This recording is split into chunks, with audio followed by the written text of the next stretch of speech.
at the end of any cycle, right? Whether it's a year, you do your annual planning, or a quarter, or, a significant incident of a financial downturn or pandemic, like there's going to be winners and losers at the end of that.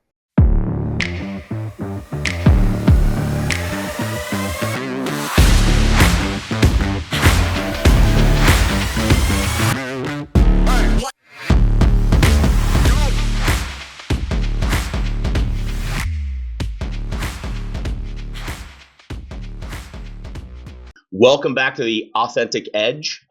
Pretty special podcast for us today as we have our first guest. We are going to be speaking on authentic leadership and leading with authenticity. And I met our first guest, Mr. Josh Vesely, 10 years ago. He took a chance on an old guy into staffing that had never had staffing. And boy, can I tell you that the partnership, the friendship, and the brotherhood that came over the last 10 years, the last decade, I am truly thankful. So Josh, welcome. Thanks for having me, guys. It's great to see your face again, Jason. And Paul, I know we've recently gotten to know each other, but good to be on here. So looking forward to it. Yeah, thanks for joining. So I figure we'll just kick it off. We've all led people. We've all had great leaders. We've all had bad leaders. Josh, give me your take on what leading with authenticity means to you.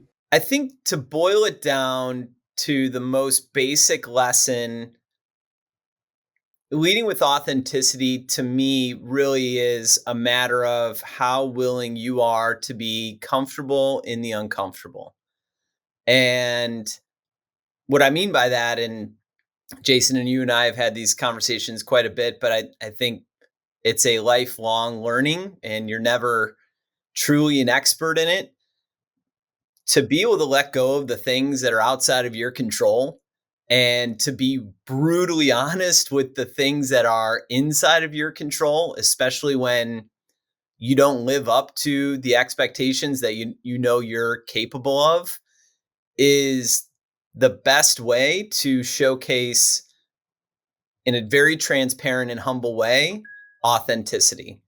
Because you're willing to not let your emotions overtake you for the things that again, you need to let other people be accountable for. And at the same time, you hold yourself to the same level of accountability that you expect from others. And you showcase that in your actions. I tried to boil that down, but it was probably a little bit longer than I intended it on the front end. When you boil, the water just keeps boiling over the top. But it's all. And I was thinking about, Jason, the first time that we met, and you were kind of talking about, how I was very young and less mature than I am now. I'm not sure if I would call myself mature yet, but I was less mature than I am now. And there was just something that stuck out to me in the conversation that we were having that just told me I was dealing with somebody above all that was going to be an honest broker. And I was also at the point of becoming a new parent for the first time. And I was really reflecting on when I made that decision, I leaned into you as somebody that didn't have industry experience, because I knew that I was going to be limited on some time that I had. And I just needed to have somebody that, above all else, I could trust without having to check in with or kind of sit over their shoulder while they were doing things. And again, I think that taught me a lot in terms of trust and authenticity and just, how to be a leader. And not that I've always been a great leader, but I think that taught me a lot. Yeah, no, I appreciate it. The way I frame that, the way I frame up our relationship, if you will, is, I was in my early 40s, starting another career after I had just walked away from one. And I was like, I just got to find somebody that I know I can go to battle with. And as we got to know each other, you were, I would say, golden child Josh. Like, everybody knew you. You were rising the ranks. You were breaking glass. And I helped you with the people game. You helped me with the knowledge game. And we ended up building a team that, for all intents and purposes, I think was the best in the business. And funny enough, this last week, had to have been a divine anointing. we were able to put that band back together at another company. And when I talk about the authenticity of, they all said that the authenticity of your team is, it's unbelievable. It's something that we don't see. And I called you on the way home. I was like, I had to call my dad. Like, I got to, hey, Dad, you did a good job. We put the team together, and then now we're all back together again. So it's definitely something. You hit something where you said you got to be uncomfortable in the uncomfortable, and that is something that is so true for younger leaders. Having critical conversations, like not being afraid of confrontation in a healthy way. You take all of the angst and stress out of a conversation when you're just, hey, let's just talk. What's the problem? What's the solution? What do we need to do? And you always did a great job with that. That's what I respected so much about you, is you were always available. You were always honest. And you said, if you're thinking about something for more than 10 minutes, you need to call me. I was like, oh my God, that's crazy. So I appreciate that. Paul, what's your Yeah. take on this? Yeah. I mean, listen, like as you were outlining that, Josh, and summarizing it, it, we can't boil it all down to one word, but to me, what you were sharing, and I think it's important, is literally ownership. Yeah. So the leader owns what they can and cannot do, what the expectations are, and kind of what they hold themselves to, and then they actually do it. And then the same thing with, the team member. I mean, I feel like I can't remember we've all seen the picture of somebody helping someone up a mountain or hanging off of a mountain, but I mean, literally that's it. We've locked hands, and can I trust you to hold me over the edge, or vice versa.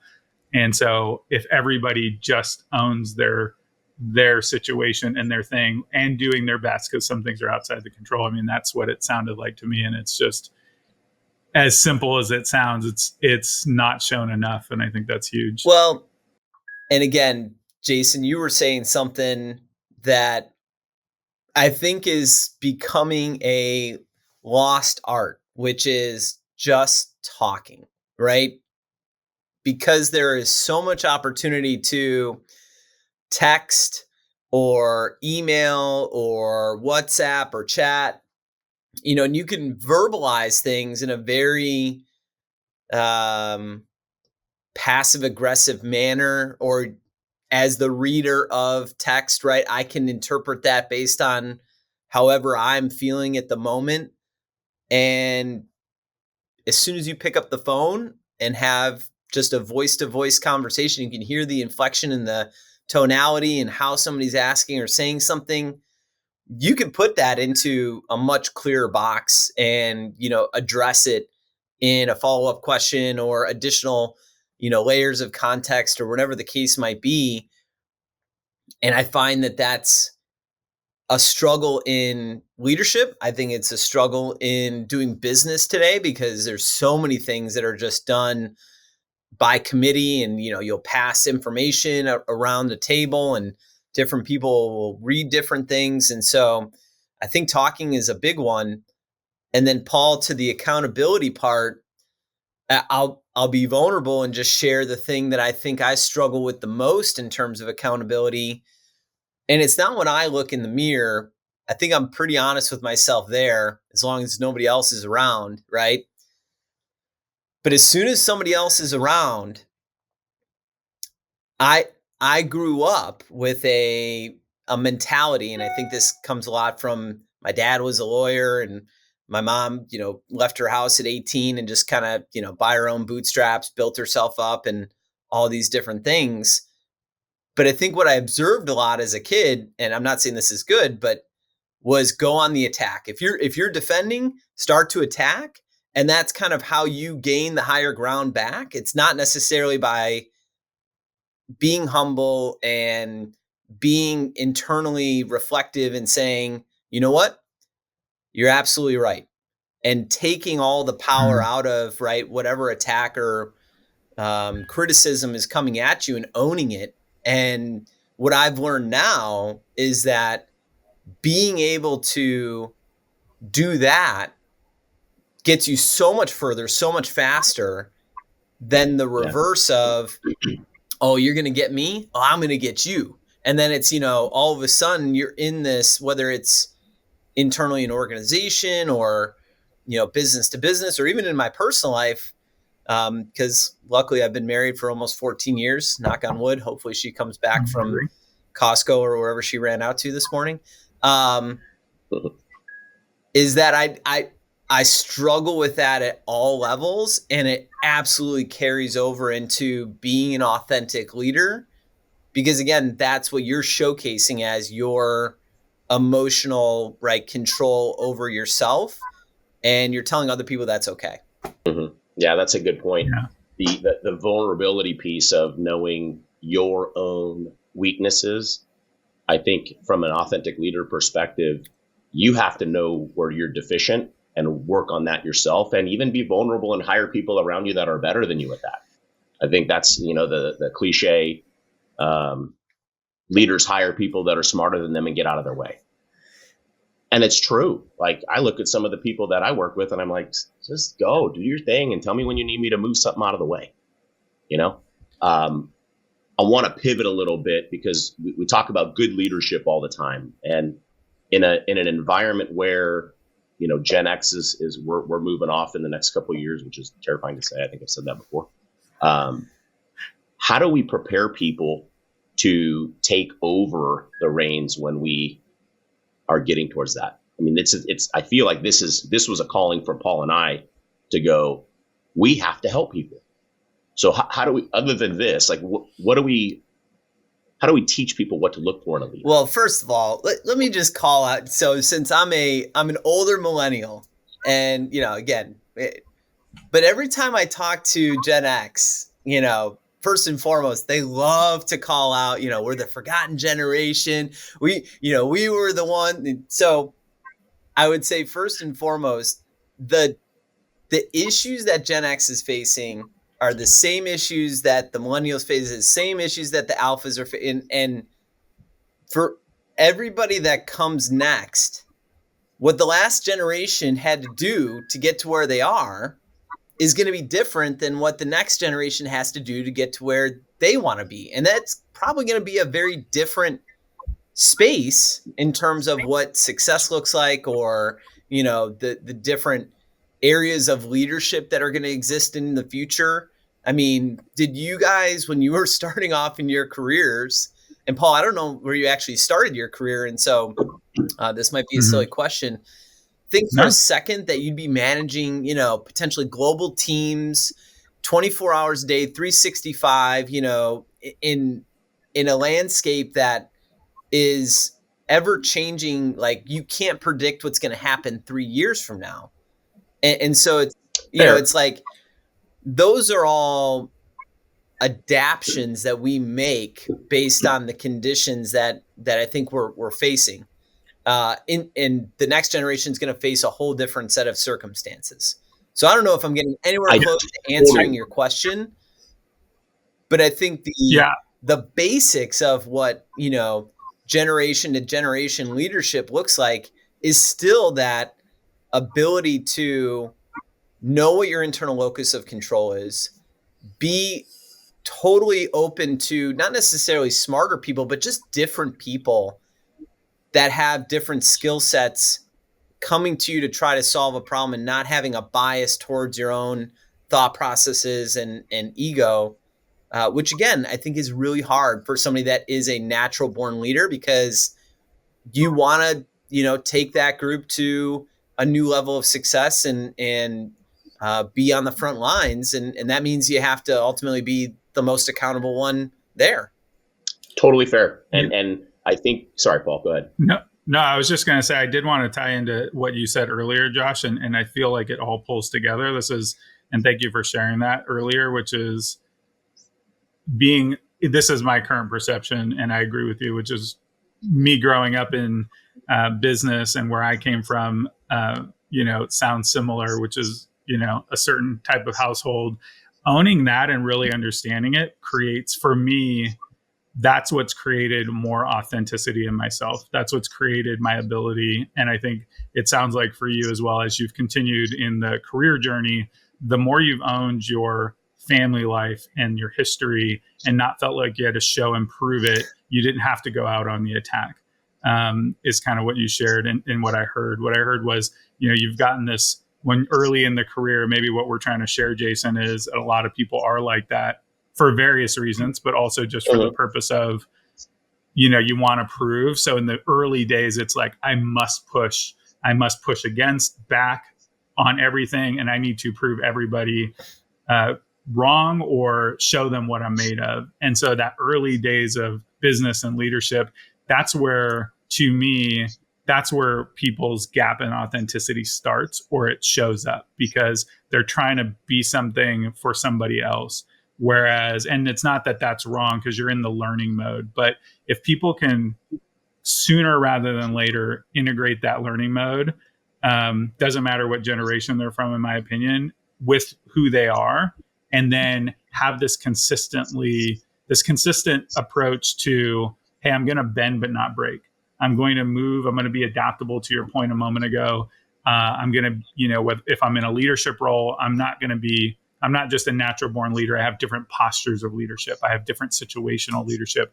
I have individual people leadership. And so, we've all learned that, I think, on this call, through hard fought mistakes and, the things you said, but it's kind of this owning your early, where'd you come from? Who are you? Once somebody really hones in on that and feels like they're really solid, that authenticity shows. And then being adaptable through this whole process of situational people, owning things throughout. That's kind of what you just shared, in my opinion. And it's all integrated, but it's this journey. And so the goal is, how quickly can somebody think about these things and make them their own, regardless of what generation they're from, and be that person.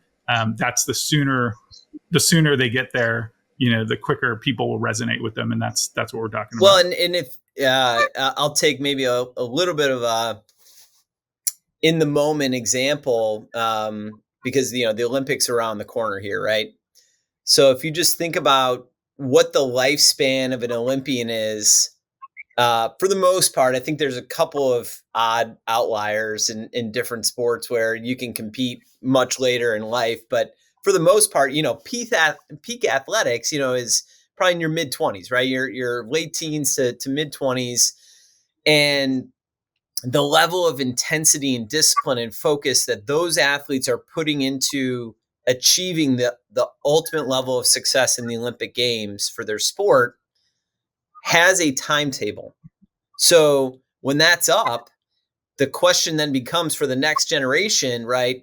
How do you pass along those things? But then for the next generation that moves into coaching or whatever their future state might look like, being involved in the sport or they can still bring intensity and focus and discipline and all those things to the table, just in a different way. And so when I'm thinking about my early career, I mean, I'll never forget the number one life-changing moment for me in terms of what accelerated a lot of my career early on was I spent the night at an office. I slept there because there was a bad snowstorm coming in and somebody was calling me in the morning that was an executive, and I didn't have their cell phone, and I wasn't going to miss the opportunity to be on the phone with them.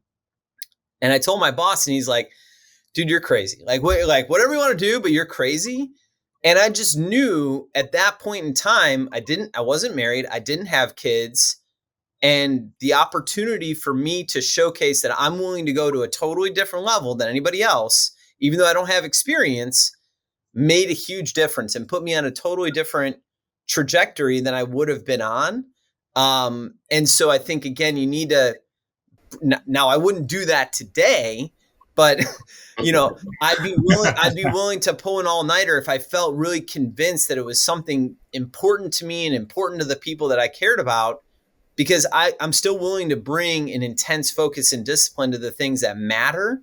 It's just different, right? And so I think that's the lesson is, don't think of whatever you need to do today as something you need to do forever, but be consistent in the way that you think about how much you're willing to give in any circumstance.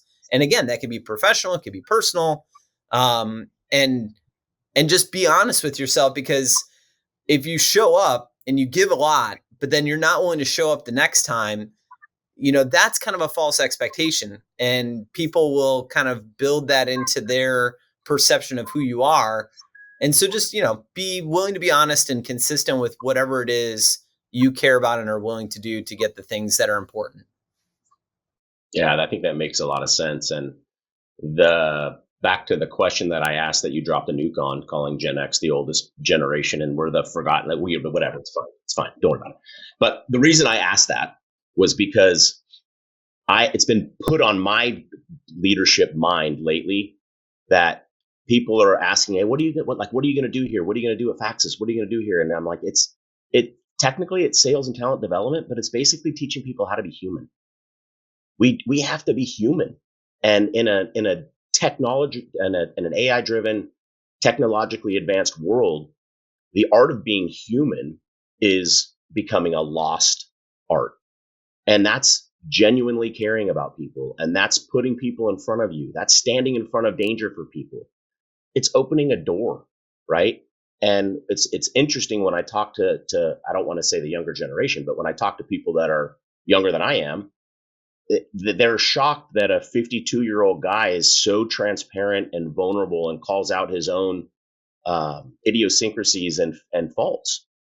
But if we can get to know who we are, and Josh, this was something that we learned when I did DISC with you, or when I did Pymetrics with you. For me, I learned so much about myself, and you can't hide from it. Like, that's the stuff that comes out where you're like, I know this is me and I don't want to say it. I'm looking in a mirror going, oh my gosh. And when I would almost challenge everybody to do it young. Like, my DISC has changed 3 times. So to your point, Josh, you go through things. I embrace the journey, right? Totally embrace the journey. I didn't embrace the journey when I was younger. So now what I'm trying to do for millennials, zennials, whomever, humans, embrace the journey. It's hard, but it's also pretty damn fun, and you meet some really good people along the way.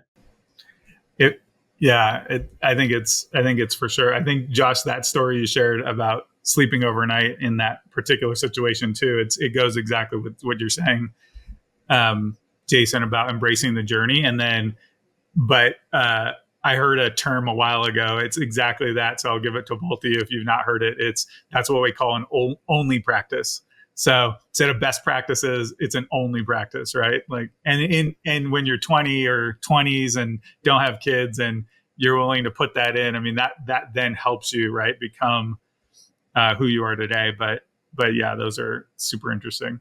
Taking it back to leadership, because that's a little bit what we were talking about. What are, like, have you ever, I can think of one, have you ever worked for somebody that you were like, I have to get out of here, or there's no way I'm going to be able to be my best self with this person as a leader?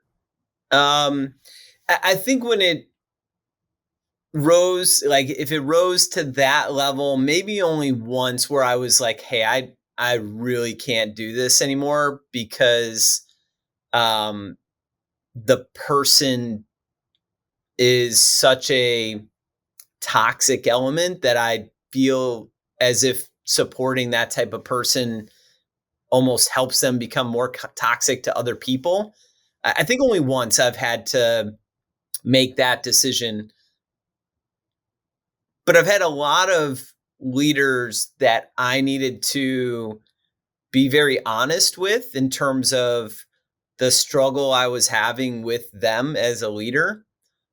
And I've certainly had a lot of leaders tell me what they struggle with the other way around with me. And again, I think it goes back to the willingness to be open, communicate, and honest with yourself about where those situations ultimately can go and what's going wrong. Because not every situation that becomes challenging in today's working and professional world is something that you need to run away from. And I think that's the other thing that is difficult to put my finger on the pulse of. So I'd love your guys' perspective of, it's so easy to run today, right? Oh, this person is horrible. I'm out of here. Or, I'm going to go post anonymously on Glassdoor and a bunch of other sites about how awful this person is, but I'm not willing to pick up the phone and say, hey, I'm really struggling with something and I think we should talk about it. And so, not that I was always that brave when I was younger, but I think it's just so much easier today in the digital age, in the remote working world, to just give up, to just not try to work through those things. And so I've had those leaders. I've had a leader that I was very uncomfortable with and needed to get away from, but not until I had multiple conversations really trying to work through the differences that I thought were creating that environment, and then ultimately not finding a solution to it. Does that make sense? Mm-hmm. Yeah, it does Yeah. make sense. I feel that most recently, it's obviously the podcast and another job change has had my brain moving a mile a minute, right? And so to your point on that, I'm very upfront with whomever I come to work with. Like when I came to you, I said, I'm going to be calling you a lot because I have questions. Is that okay? And going back to having a comfortable conversation with somebody, even an uncomfortable conversation with somebody up front, when I used to have to put people on pips or have to let somebody go for performance, it always like destroyed my soul because I always wanted people to win. And then I started realizing that sometimes you make a bad hire. And instead of going at it from, you're not doing what you have to do from a metric perspective, and you're not doing this, it's, hey, are you having fun? Like, are you enjoying what you're doing? Because let's talk about it. And I want to be open and honest. I want to help you. I'll give you some time. But to me, it doesn't feel like this might be the right seat on the bus for you. And when I took that approach, like they got to that point themselves. Yeah. I think by being clear like that, Jason, it helps a lot. I think the similar to what you said earlier, Josh, maybe from what I've seen is, especially when you're in the leadership role, I think more than anything is number one, being clear. And then number two, if you're going to create, kind of this idea of psychological safety, how does that show up? And so it's to your point, Jason, if you're running a mile a minute or, a million miles a minute, I think the leader has to be highly conscious of that. Meaning you could be coming out of, whatever crazy situation you're in to a one-on-one, and that leader, better take that 20 seconds to clear your mind, set the tonality, whatever it is that you're trying to create, from a culture perspective, as well as more importantly, that individual relationship, so that person can feel comfortable bringing something up to you. And you've got this, foundation to be able to be present and have the right conversation. And I think that's, to your point of the world we're living in and the different apps and all the different things, it's just going to continue. It's not going to slow down. Is for us as human beings to really hone in on that is one of the things I've found. And I used to have back-to-backs, and I really try now to at least give myself a 5-minute buffer. Doesn't have to be long, just 5 minutes. Sometimes 2 minutes is enough. And that really helps to center on all the things we're talking about. It's, what's my intentionality? What culture have I created? Am I allowing somebody to bring something up to me so I can have that? And am I in the presence of mind to be able to handle that so that we can have a very productive conversation? So, yeah, that was a hard thing for me. Sorry, Josh. That was a hard thing for me to wrap my head around. I remember I used to bring my attitude into the conversations, or my upsetness or anger or whatever it was. And literally yesterday, when I was talking to the Faxis group in Charleston, I was talking to them and I'm like, if you lead people, your job is them. You're responsible for that charge of people. So your pissiness, bitchiness, whatever you want to call it, that shouldn't impact your conversations with them. They're the most important people that's why you have a job. So I could be totally upset. And now I'm going to come to the table and be like, hey, Justin, what do you need, bud? I'm here. Don't mind me. My head's steaming right now and there's smoke coming out of my ears, but I'm here for you, bud. And it's hard. Like it's a big change. Yeah. And I also think sometimes as hard as you want to try to separate the two, Paul, to your point, you might just need that buffer, right? You might just say, hey, I know we were going to talk about XYZ today.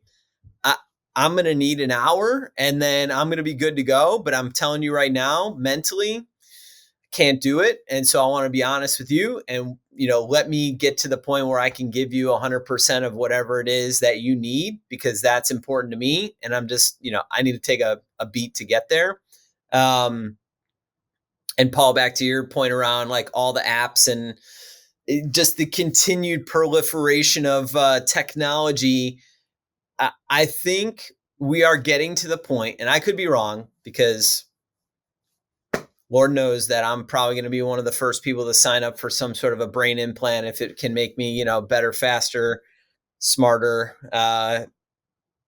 But I do think we're getting to the point where we have to start looking professionally at what we're putting on teams in terms of, oh, here's a new tool or here's something different, and like you got to start to stack all these things together. And by the way, it's going to provide you so much efficiency that you'll have all the time to absorb all this. And it's like, yeah, that's not really the way the brain works, right? I mean, at the end of the day, you want to create an environment where people can be themselves, but at the same time, you keep filling in all the gaps with other things that are distractions or, pieces of information that they need to absorb.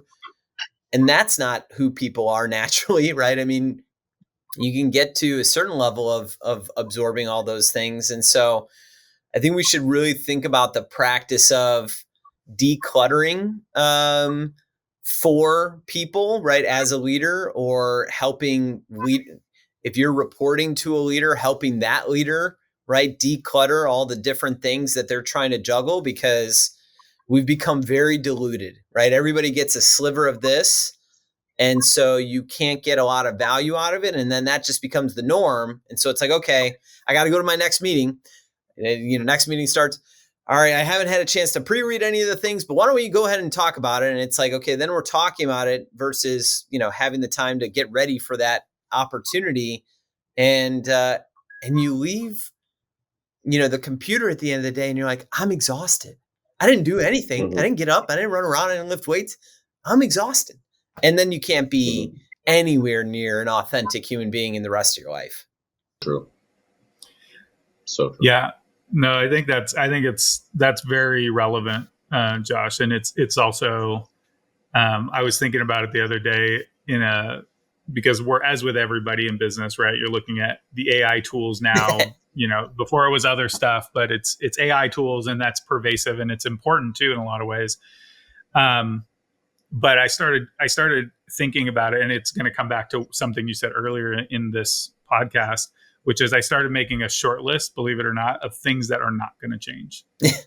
And the things that are not going to change is that humans communicate through verbalization. That's been around a lot longer than written, as an example. Yep. And to your point earlier in this podcast, I told Jason, I think a few weeks ago, I started picking up the phone and calling people. In fact, I called you last Friday. Yep. I was on the road and you had sent me an email, which I apologize, I've still delayed responding to because of all these things happening in my world. But I just picked up the phone and we chatted for probably less than 2 minutes. And we were able to get the right connection, the right information. So, note to self and to the group, like, things that are not going to change is people communicating verbally probably for a while. And so you go through and start making those things.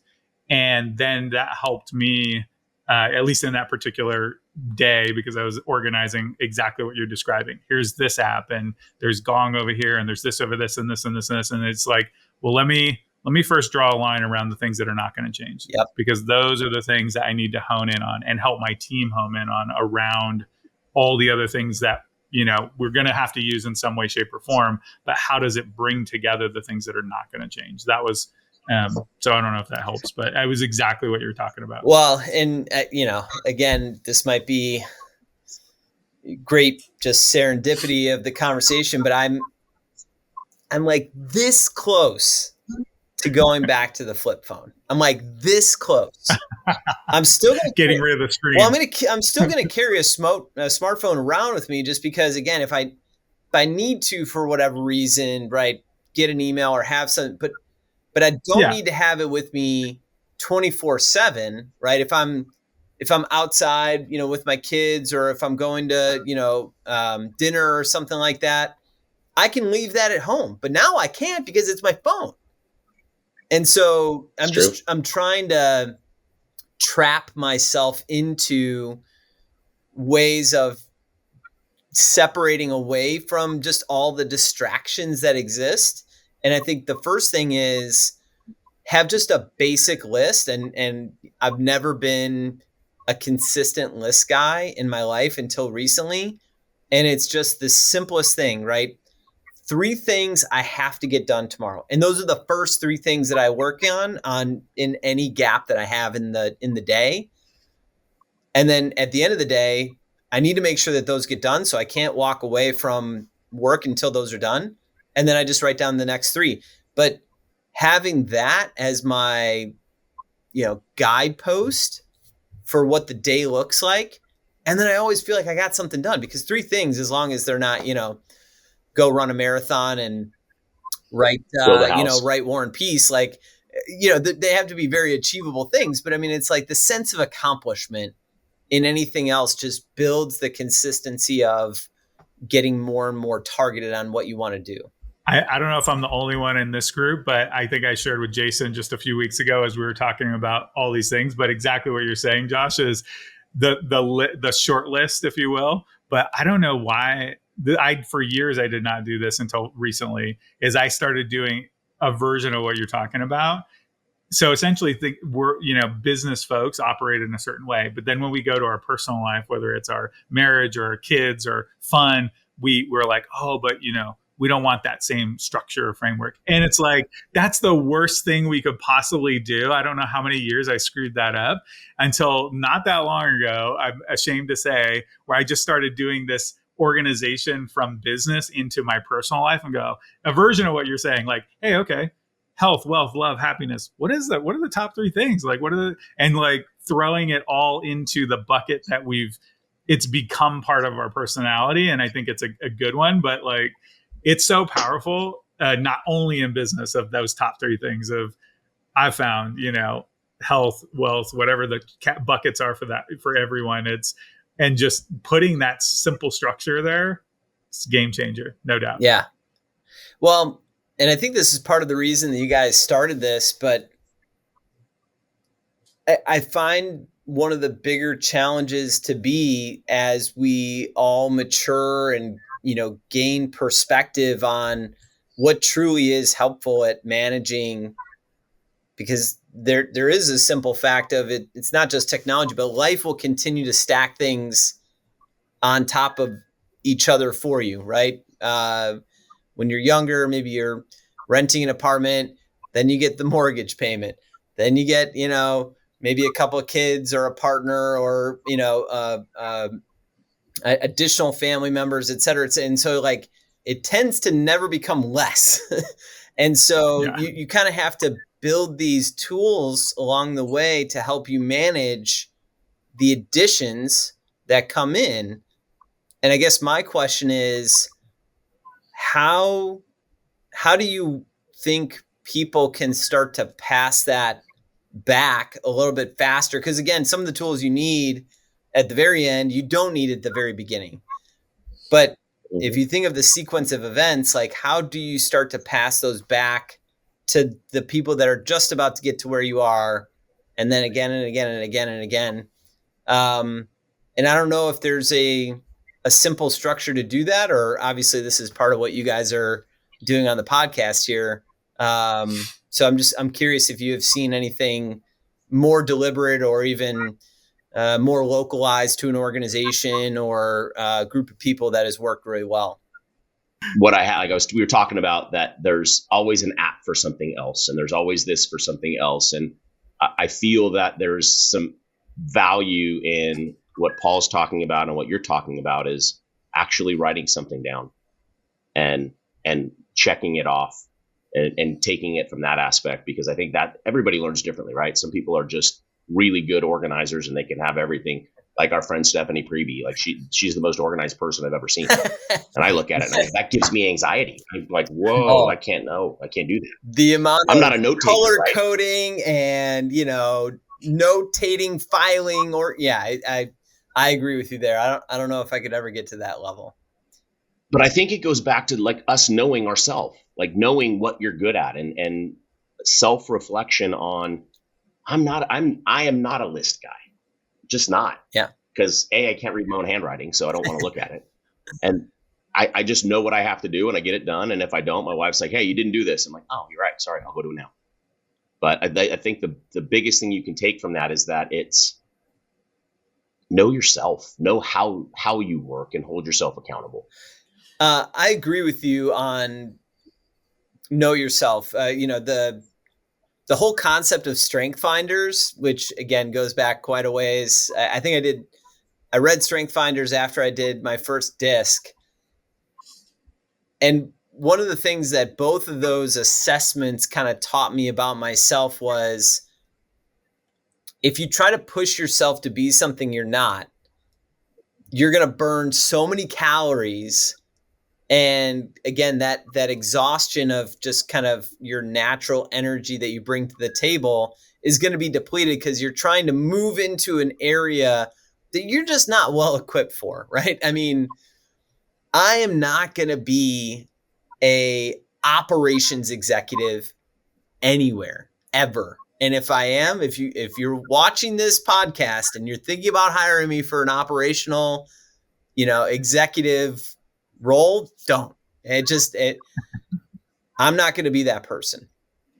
But I can hire somebody that's really good at the operational, dynamics of keeping the trains running on time and knowing how to be organized. And I'm very comfortable with that person being way superior to me in that department. And I will lean into that person and, trust their judgment, try to ask good questions when I can. But trust them when they tell me, Josh, stop trying to reinvent the wheel every 3 seconds and let me just actually do my job, because I have a tendency to also, just try to be disruptive for the point of, are we getting it the best that it possibly can be, which isn't always great. And so I think that knowing yourself is one of those things that is really important. And at the same time, I think there's just a universal truth of whether it's a list or finishing, starting something and finishing something, and the ability to build trust, confidence, and learn from going through a full cycle. And Jason, when we were together working, side by side, and the pandemic hit, you and I had a very meaningful conversation early on in that process. And I'm sure you remember kind of what the sentiment was, but at the end of the day, what I tried to convey, and I think what I've ultimately learned is at the end of any cycle, right? Whether it's a year, you do your annual planning, or a quarter, or, a significant incident of a financial downturn or pandemic, there's going to be winners and losers at the end of that. And you get the choice of deciding pretty early on which camp you want to be in.